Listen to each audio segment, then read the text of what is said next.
Hey friends, I'm Christy and you're listening to Rock the Damn Boat. If you've ever bitten your tongue to keep the peace or said yes when every part of you wants to say no, this one's for you. We're diving into the messy, real stuff that people pleasers like me have spent years avoiding. It's time to have the hard conversations, shake things up, and learn to stand tall even when it makes waves. And this month, it's March, Women's History Month, and we are talking about women who quite literally made waves. My grandmother was a real-life Rosie the Riveter at the shipyards in Oakland, California, and I just finished a manuscript loosely based on her life. My novel is set in that world, and throughout this month, we'll explore Hollywood during wartime, unconventional careers, small-town life, the realities of marriage, and LGBTQ milestones in history. Because the courage to live outside the script has always been part of how history moves forward. So this month, let's travel back in time to rock the damn boat. I am so excited to have my guest on today. If anyone saw my call for nominations for women for Women's History Month, this is our top winner. She was nominated by her daughter, and I have today on the show Cindy Sims. Welcome. Thank So you. glad you Thank could be you. here. You were nominated by your daughter, Courtney. And of course, I know Courtney, so I was excited to see the nomination. She just is inspired by your journey and all the different hats you've worn and all the history that you know about small town Heiko. So what did that feel like to know that you'd been nominated? I was flabbergasted. I'm not an important person in history. I mean, when you said history, I was like, that's not me. I'm not historical. I've just been in the right place at the right time for a lot of things. Oh, that's really cool. Well, I can't wait to So, dig into that. You'll have to okay, tell us about some of those okay. things. So, were you born in Heiko? Lived there your whole No, life? no. Okay. I was born in Fort Worth and we moved here when I was 13. So I started high school here in Heiko. And Haco was not anything like it is today. So we didn't have the Esplanade. We didn't have a blinking light. Wow. And now it's that huge intersection Yeah, of, for anyone who's local to Texas, knows it's where you get on 281 to go south to Austin. It's a big intersection there of it, is it Highway 6 and 281. So, yeah, yeah. crazy to think. We didn't have a Sonic. I think we had 4 grocery stores in town. But that Okay. all changed when, Walmart came in. Yes. For anyone who doesn't know, Heiko is about 20, 30 minutes from Stephenville, Texas, which has about 20,000 people, now has Walmart and some of the bigger things. Heiko, last I saw, was just under 2,000 people. I don't know where it stands today, but It's yeah. usually around that number. There was a boom when they started building the power plant in Glenrose. And a lot of people moved to Hico while they built that. And That it makes like sense. doubled in size and then it kind of dwindled away. Wow. Wow. Of course, I just closed my business in Heiko, but having had it for 2 years, just people do like to stop. And I think that that's what is really neat about any small town, but Heiko especially, is there's neat things to come and explore. And when did you start to see a big change in the town? Was it when the boom happened that you said with Glenrose, or? No, no. There was a man named Bob Hefner, really, really pushed the Billy the Kid agenda, really pushed it. And the Hico people kind of went, Bob, do we want to do this? Bob wanted to do it. And he went out and talked to everybody that would listen to him. He went to Fort Sumner, wherever Billy the Kid, Was they supposed to say have he's been buried there. yes, yes. He went there, caused a big ruckus. He put a float in their annual parade. He wrote news articles. He really pushed it. And that's when people started going, huh, maybe we could do this. Interesting. And so I'm glad you brought up Billy the Kid, because that was definitely something I wanted to ask you about. There is the Billy the Kid Museum in downtown Hico. Now, I was living outside of Hamilton when we first kind of got exposed to the area in Hamilton County. There is a grave site in Hamilton that is where Billy the Kid is supposedly buried. So there's been, I think, from what I understand from Connie, who runs the Hamilton Museum, there's a friendly rivalry around around Yes. the Billy the Kid history. What do you think? Do you think he really lived his life out in Hico? Yes, I do. Yes, All I do. right. It's a great story. Glenn Ross, who owned the big department store downtown, was a little boy and knew him and Okay. was sure that was Billy the Kid. And I don't think Glenn Ross ever lied to me. Okay. So it's a great story, whether you believe it or not. So you had it on good authority that it was likely Brushy Yes. Bill Roberts, who was who lived out his days in Hico and then is buried there in Hamilton. Yeah, and I don't know enough about the original story. Like you said, supposedly shot and killed in Fort Sumner and buried there, but then rumor has it that he didn't die and that he lived to be, I think 92 is what I've read. Yes. So lived to a ripe old age of 92 and is buried in between Hico and Hamilton. Yes. And anyone could go visit the Billy the Kid Museum there on Pecan Street in Hico. Yes. To learn the whole story. And then every fall there is the Billy the Kid Film Festival. Yes. That's a very exciting event. That's like very ta-ta. It brings some sophistication of filmmakers and all that to Hico. We went the year that Barry Corbin was there the first night. So that was fun getting to see Barry Corbin in person. And I know there's some other people that have been names that we would know who live in the Hico area that have been a part of that festival. So that's a really fun and exciting event that happens every November. So that is would be another reason people could come visit Hico. Oh, we always have a festival. Yes, there's all kinds of fun spring markets and things like that. What were some of the things that you did in Hico career-wise? Because I know you had an affiliation with the newspaper, right? Yes, and that is a crazy story. Well, then let's hear it. I want the crazy story. My older brother, for a joke, printed one sheet of paper, and it was like a little gossip thing. And he called it the Jerkwater Gazette. And we distributed to about 7 people. It was just a little thing. Well, more people wanted it. So we started putting a stack of them in the Wranglers, which was the gas station. Bob Hefner, same man, owned the newspaper. And he was afraid he was going to lose business.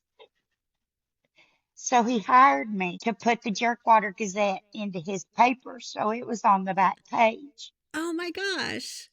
And we had so much fun. It wasn't bad gossip, it's funny gossip. Bob Hefner wanted to sell the newspaper, and he sold it to the man who printed it, who lived in Dublin. This made people mad because it wasn't locally owned. It was a local newspaper, but somebody in Dublin. We're always rivals with Hamilton. But sometimes it's Dublin. Sometimes it's De Leon. And a lady moved to town and put in a newspaper. So Hico had 2 newspapers, which it can't support that. We'll go back to the population less than 2,000, and you had 2 newspapers. All right. Well, she was a big journalist. She had training. Nobody that was working at the News Review. I mean, we could type. That was our skill level. So she had her newspaper, and she printed something about a local person who was having legal trouble. She put it on the front page. Oh, gosh. And the person involved took his life the next day.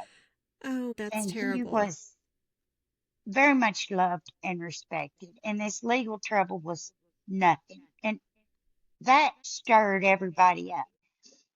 The Dublin printing man Yes. knew it was trouble that he was not locally owned, offered to sell it to me for a very low price as long as I kept the printing business with him. Great, Okay. no problem. We had a goal. We were going to put her out of business, and we did. All She packed right. up and left in about a year. And that's how I got into the newspaper business. That is an amazing story, Cindy. You were. Do you watch the show Bridgerton? Oh, yes, So yes, you and your brother were Bridgerton before yes. Bridgerton, and that is Oh, we amazing. So were. a real life gossip one pager, and Yes, you did that, and then became a columnist for the paper, and then owned the yes. paper. That is a really neat story. I love that.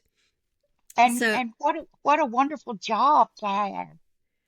I mean, you have to go to all the sporting events. You have to go to all the festivals.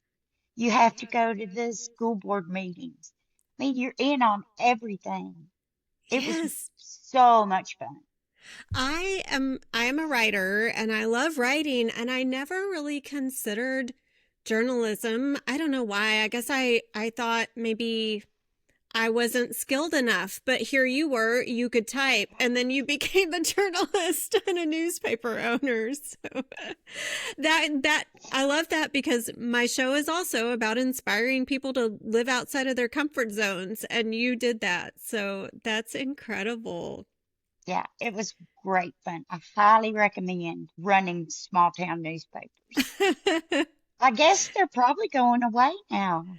I Uh, know everything's going to digital, and it seems like it is definitely dying art, but there are certainly people left who love the feel of the paper. And I have been attending a Women in Publishing Summit this week for authors and editors, and there's so many people who still love the feel of a book in their hands. yes, So smell. It's got a smell. yes, newspaper. And of course, my least favorite part is when you get the ink on your fingers and then you've read your newspaper and you have it all Yeah. over you. What are some of your favorite newsworthy moments? A couple of the really big stories that you remember covering. I don't know if I had the paper yet, but when Mitch Williams moved to Hico, it was a very big deal. He ended up moving down the road from us in Hamilton. Okay. Well, So that I had no idea he lived in Hico before that. he he moved here immediately after he, you Ended know, his baseball career. yeah. Uh, we had a Mitch Williams Day. He was the guy in the parade, and that was a very big deal. They gave him the key to the city. And Yeah, I had no idea. That is so neat. From what I understand, the end of his baseball career was a little controversial in his yes, performance in the World yes. Series. But And that's so he came to Hico to hide out, just like Billy the Kid. just like Billy the Kid. Go is where you can come to hide out and This and live in this has peace. always been my theory is that Hico is where they take all the witness protection. It could be. Think about the random people that live in Hico. Could be. I feel like you know more than you're letting on, Cindy, but we'll No, uh we'll let you no, keep I don't. people's secrets. No, no, no, no. But I do ask people, just wink if you're witness protection. I'm okay. Well, like we said, there's been a few celebrities come through Heiko for sure. Barry Corbin at the Billy the Kid Film Festival. We also got to meet Ty Murray in person that night. Ty and his wife Paige spend some time in Heiko. And Oh yeah. for anyone who doesn't know, Ty Murray, world champion bull rider, considered the GOAT of bull riding. I shook his hand and it was like shaking a solid rock. That Well, is, his wife is a inspiring person you need to talk to. She's written a children's book yes. and it is so cute. She did a book signing when I had my boutique. She Oh, came okay. and her and Oakley signed all of the copies that I Oh, had of Rosie's Wild Ride. I know she's published a second children's oh, book, really? another Rosie book. So I'm excited for her. Of course, as an author myself, I was cheering her on. I was like, you did it, be proud. And I love that she gets her stories from all the crazy animals and all the things that she has on the I mean, farm. she has so much content that she can pull from. Quite a menagerie for Yes. sure. You stayed in the newspaper business, and then your daughter also mentioned that you were a welder. And I'm fascinated by this because I wrote a book. It's World War II era. My grandmother was a Rosie the Riveter in the shipyards, and one of my characters is a welder in the shipyard. So I was fascinated to learn this about you. I want to hear all about your welding experience. Well, my dad made gates and he put up barns around the area in Saginaw. And he wanted to make something for 50 cents that he could sell for $5. It's smart. Yes. And he had made miniature branding irons for us that were this big, and we could play like we were branding the cat, but you could use them on toast, steak, Oh, whatever. yes. So he started that business in the 60s, and I grew up around a metal shop. Got all my fingers pinched into benders and all that kind of stuff. When I was little, I didn't weld. Daddy was the only one who could weld. It was the stick welders, which is a lot different than it is from what I did. And that's probably what Rosie the Riveter had, those stick welders. But as I got older, I just morphed into the welding business and Okay. made branding irons, That's cool. miniature That's branding irons. My husband has a little one and he uses it for steaks. We got it as a Okay. gift. So I know exactly what you're talking about. I love anything that you can do with your hands creatively and the trades and being able to have that skill that I have to imagine there's an element of creativity that goes into it. I think women are better welders because they're more particular about what it looks like. I would agree with that. I Yes. think the men want it to stick together and go on. That's true. They're all about the function, and Hmm. yeah, we're more about aesthetics and like you said, precision. Because when I think about how many times my husband goes and looks in the refrigerator and he can't find exactly what I know exactly where it is in the refrigerator and he can't find it. And I could tell him exactly. And so you think about that precision that you put into your welding. I would imagine. There you go. I for detail. Yeah. Yeah. Well, my Yeah. dad always said I did a good job, so. Well, that's amazing. And I think that there's a need for more tradespeople. We continue to see people gravitate to digital careers, and I think we're going to need that pull back toward trades, and women being involved in that is amazing. Now, you said there's a female welder in Heiko. Yeah, Still that. we sold the business to Andy Needham, and his Okay. daughter Cassie has taken over the welding. Excellent. So Yeah. that's a business that still operates there in Yes. Heiko and is still It's still female. family owned and female driven. Love it. To love it. Well, that's great when you're taught by someone those skills, because I think about little things I can do around the house that my dad taught me, and then I have a very handy husband. So even though we may learn from the guys, we get to practice those skills. We had a cabin in Hamilton that was delivered empty cabin shell, and my husband had to have shoulder surgery. So there were things like wiring lights that I had to learn to do and do with his supervision and all that. So I will never be an electrician. I didn't enjoy that part at all.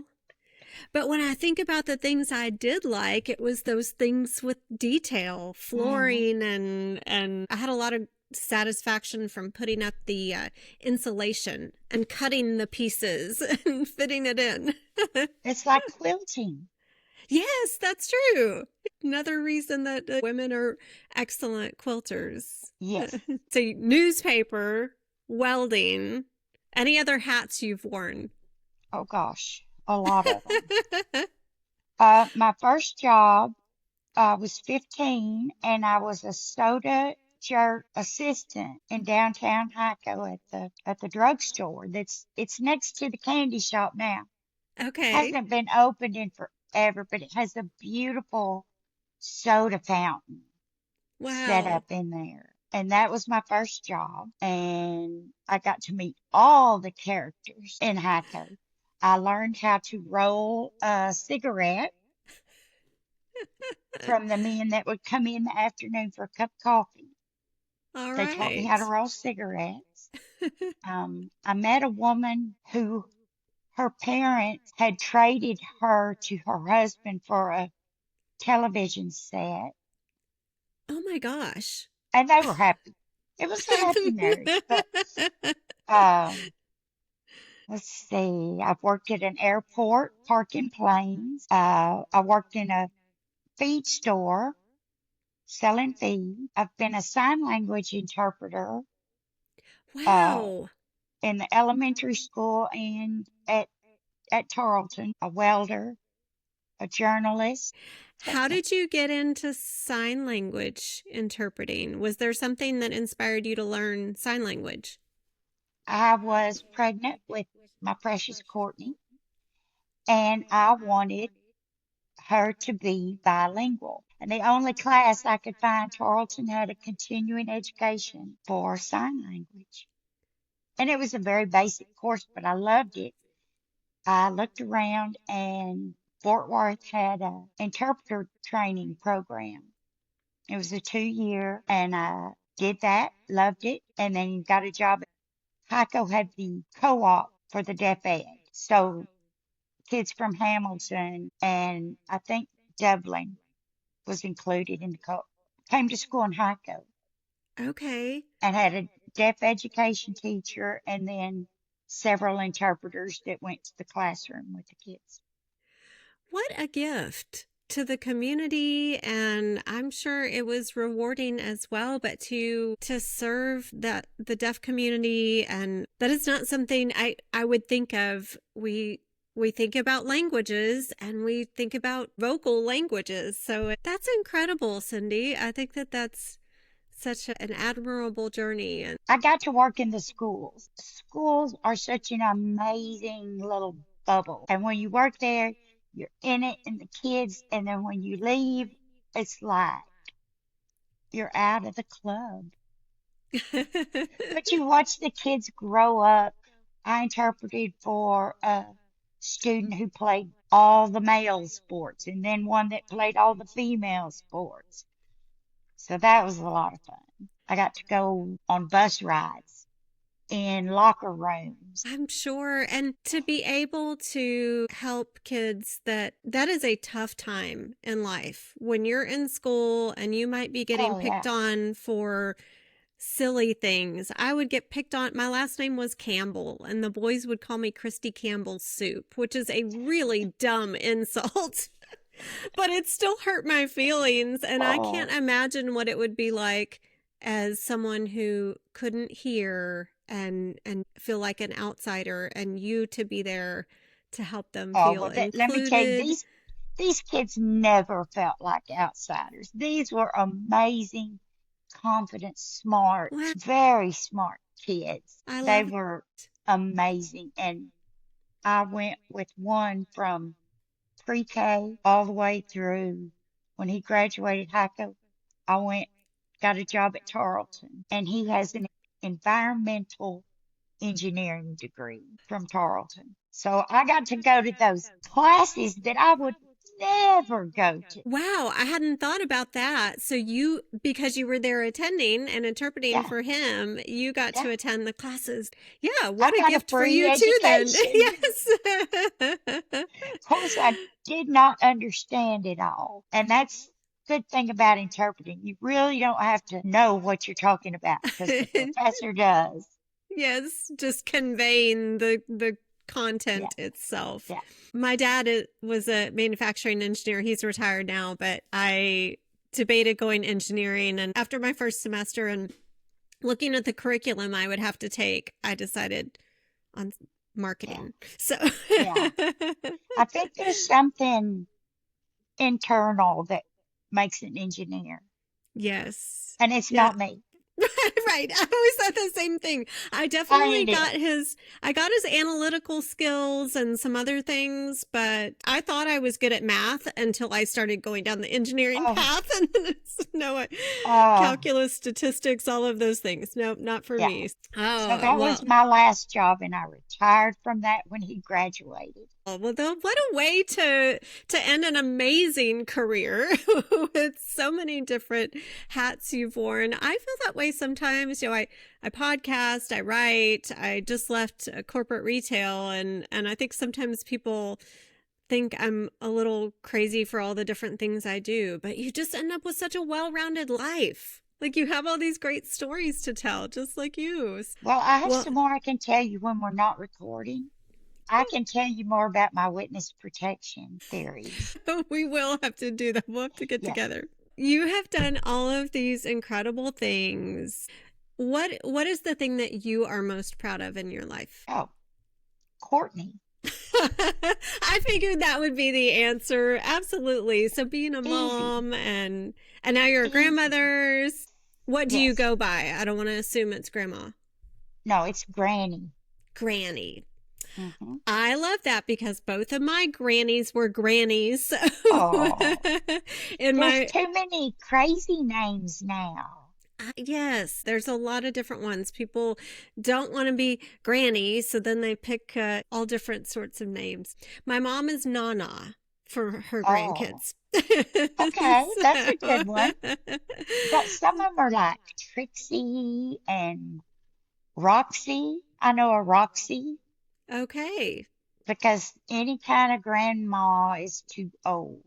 Yes, that's what most of the women I know who have picked a different name, they associate that with feeling old. And so I can understand, but there's something traditional about grandma or granny. So I Well, love I don't fight the old. I'm it. just putting it on me like a blanket. That is a wonderful attitude to Yes. have. Yes, bring it on. Oh, that's cool. But my So, daughter is amazing, and it just shocked me that she thought of me in that way because I was single raising her, and we did not have a lot of things. And I felt like I fell short because compared to her friends, she didn't get a car at 16. She didn't get some of these things. And looking back now, I feel so guilty, but I guess she didn't see it that way. not at all. And I think sometimes we don't, as daughters, we don't realize until later either the sacrifices that were made or just the way that our moms shaped us. I think about right now having left a corporate job last fall and being terrified to walk away from that stability. And Yeah. my mom has always taught me to follow my heart. And she's really proud of me for making this change in my life and pursuing my own dreams. And obviously, as much as we might go through as a teenage mom-daughter relationship, I would imagine Courtney might have been a little feisty as a teenager. I know I was. So there's that period where we don't really like each other that much. And then you get back to where you appreciate it. And I'm sure for her, and I know I didn't have kids, but a lot of women who then have kids realize like, wow, what the effort that you put in as a mom and everything you did. So yeah, she is definitely proud of all of the different accomplishments you've had and that makes me so happy. So yeah, But she's amazing, and she's an amazing mom. Yes. She has a great husband. They're a super team, and those kids are running them ragged. Well, I have loved getting to know her and absolutely getting to know you better through this interview. Just a couple more questions I have around small town life. A lot of the characters in my book have come from small towns and moved to the West Coast and to Oakland for more opportunity. So is there anything that you feel like you missed out on?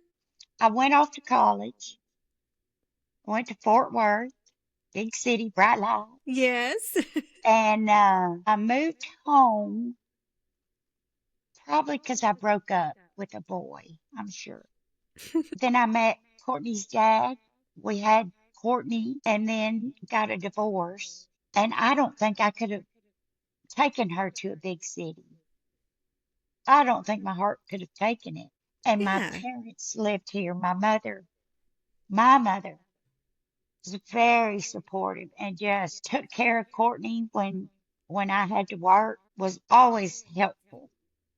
And and Courtney has a great relationship with her grandmother. So Wonderful. that's the reason I stayed. I had the support and I didn't have the fear of a little child living in a city. That just panics me. That makes so much sense. I chose to go to Texas A&M instead of University of Texas. I was exploring both as state schools, but I was terrified to move to Austin. I had lived in cities that big. I was afraid of being a first-time college student on my own in a city that big. So I ended up in College Station instead. So that makes sense. The security, and as a single mom and raising a daughter, you had everything you needed, family support, amazing jobs. Sounds like so. Right. And community support. Courtney had a couple of friends whose parents also worked downtown, and they would just run up and down the streets. And if they got into the street, somebody would come out of the store and say, "You girls get up here on this sidewalk." And they would call us and tell us too. So, but it was security was small. I knew the teachers. I knew the preacher. Why Yes. would I go somewhere that is more expensive, pays more, jobs pay more, but costs more to live? Yes. So true. And that sense of community is definitely what we have experienced. My husband and I I grew up in Arlington, Texas. It was a couple of 100,000 people at the time. We lived in Fort Worth. I've lived in Phoenix. So I've always lived in big cities, and now small town life, and especially running a business in Heiko, I saw that community aspect firsthand. Of course, you hear the stereotype about small towns. Everybody knows everybody's business, and especially you having had a paper, I'm sure knew. So there is that element of small town life, but certainly the community, and that people choose to be there because they want that simplicity and that sense of community. I have so enjoyed this conversation. My listeners are going to love hearing about all the different hats you've worn, the ways that you have rocked the boat in jobs that you've had that are historically male-dominated roles. What I like to close with is to ask my guest who their boat rocking role model is. So who inspired you to really think outside the box or live out loud? Can it be somebody that I've never met? Absolutely. Absolutely. Celebrity, figure in history. Can it be Ruth Bader Ginsburg? That is an excellent boat rocking role model. I can't believe nobody has mentioned her yet on the show. What inspires you about her? I mean, there's so many things. She's very ladylike.